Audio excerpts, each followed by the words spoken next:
of mortals. I am currently returning from one of my Muay Thai trainings, and I started having an idea. Just to let you know, as some of you already know that I would like to make some kind of rebranding of my YouTube channel. Just the thing is that recently I'm not listening to too much of black metal music. I know that most of you guys subscribe to my channel because of my reviews on black metal music, but I don't know, I'm just tired of being stuck within the same format of music reviews. So I just want to experiment with formats, just to see how I can work within different genres of blogs. And I also want to boost my soft skills, want to boost my charisma through talking about different stuff in front of the camera. And I just wanna right now make a little experiment. Just if maybe it will surprise some of you people, I just would like to make, it's not even a blog, just filming some of my reflections, some of my monologues, just to let you know. Often when I walk on the streets, I often talk to myself.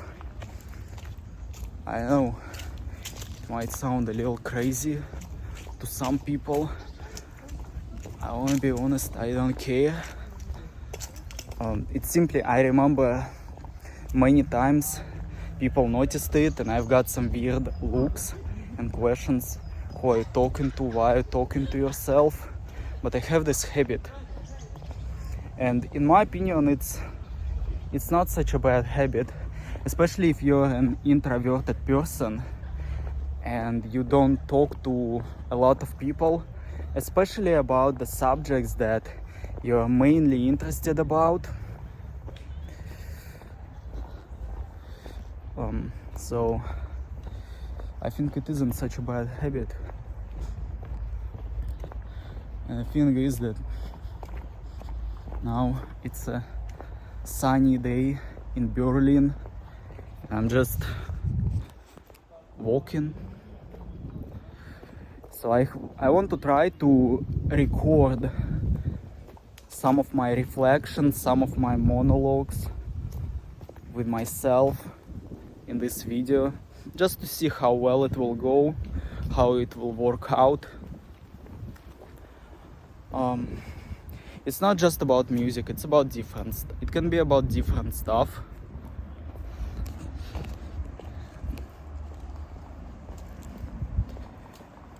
And now, while returning from Muay Thai training, I started thinking about art, just to let you know. And not so long ago in Berlin, I went to the exhibition of Edvard Munch, because Edvard Munch is one of my favorite painters, and not just because of the Scream painting, but for various reasons.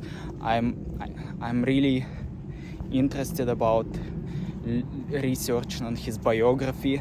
I really like watching different documentary films or videos explaining his biography.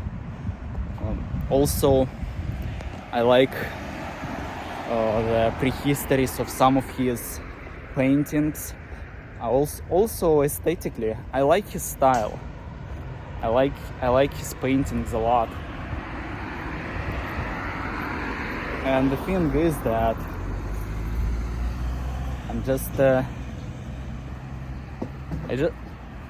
I just went there yesterday. It was very interesting.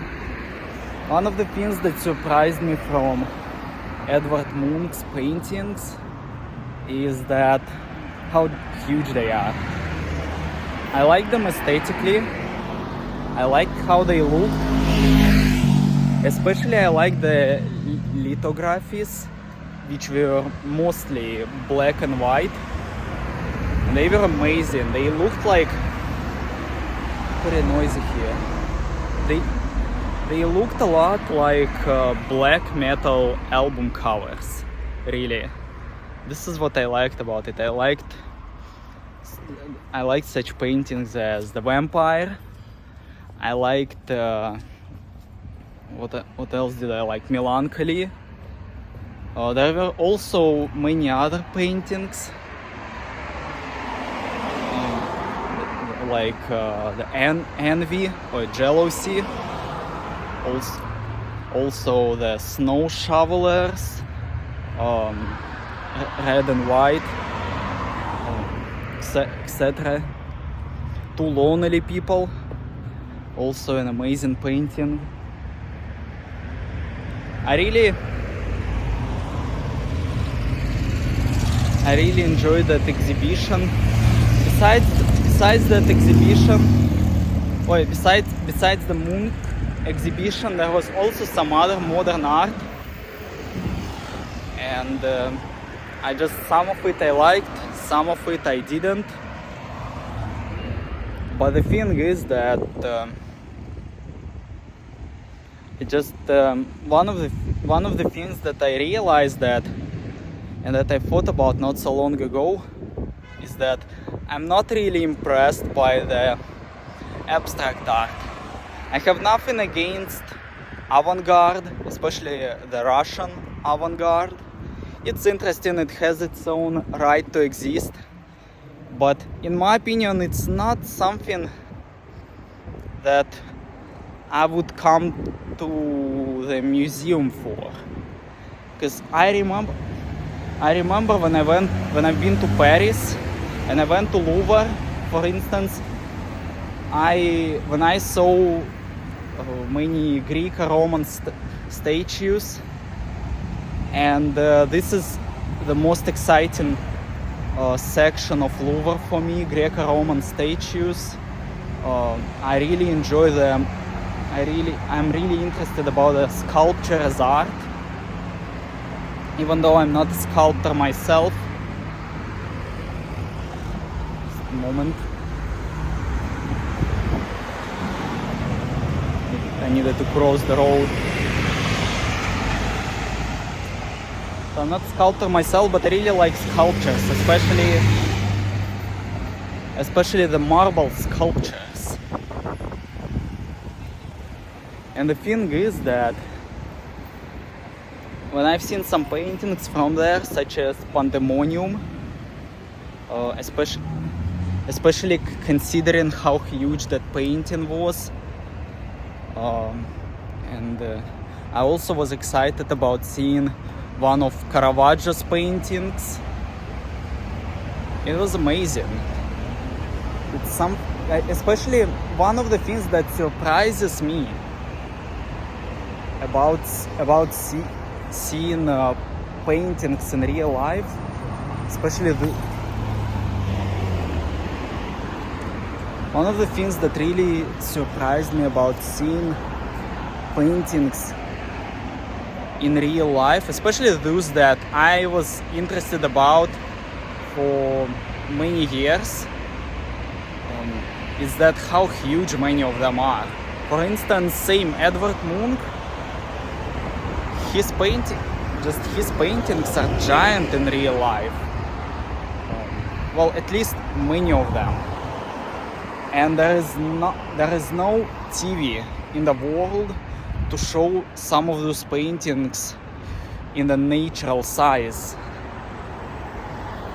That's really interesting. Many of the paintings that you might see on the internet, if you go to a museum and you see them in real life, you will be really, really surprised and excited from how giant they actually are. And it's an important thing. It's a very important thing in my opinion.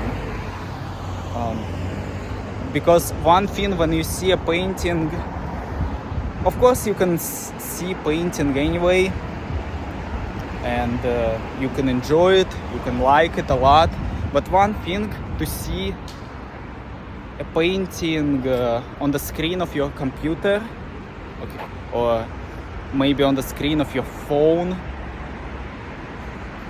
it's okay, but when you see it on the computer, or maybe even on a TV, I prefer watching paintings in internet on the screen of my TV.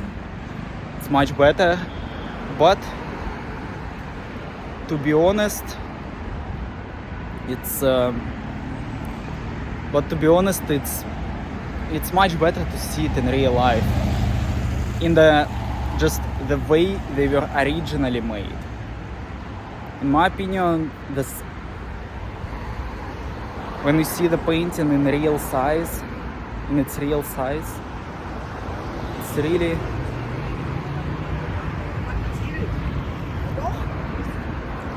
really nice. And the thing is that when I saw many of the abstract paintings from there, I wanna be honest, I wasn't really impressed by many of those paintings. Just the thing is that I tried not to be overly judgmental about, modern art from 20th century and later. But the thing is that I don't understand. I tried to watch it with more empty cup, But even despite that, I still thought, like why? What's the point of that? I didn't have such a great excitement from the modernist paintings. I mean, that's nice. It has the right to exist. I'm not saying that all of that should be burned.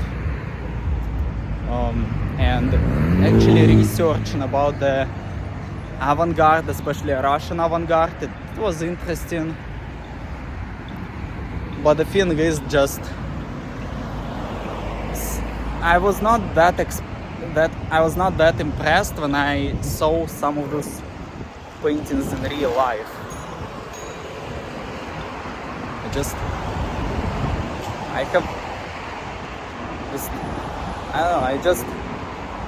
my point of view.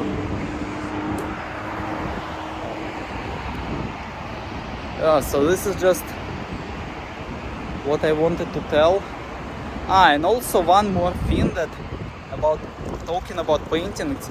Also, not so long ago, I went to one of Berlin's museums where I saw 3 paintings by one of my favorite painters, Arnold Böcklin. And that was amazing, especially the painting which is called the Island of Dead. It's amazing. It's really amazing to see it in real life again. That painting is really huge, and looking at it was something special, because Arnold Böcklin was one of my favorite painters for many years. But at the same time, before that trip, I've never seen him in real life. I never seen his paintings in real life. So that was the first time, and I was greatly excited to see his works in real life. So if you have opportunity to see the works of your favorite artists in real life, you better take that opportunity. You better do that. So yeah, this is just what I wanted to tell in this video. Just little talk about art. So okay, wish you luck, farewell, stay out of hell.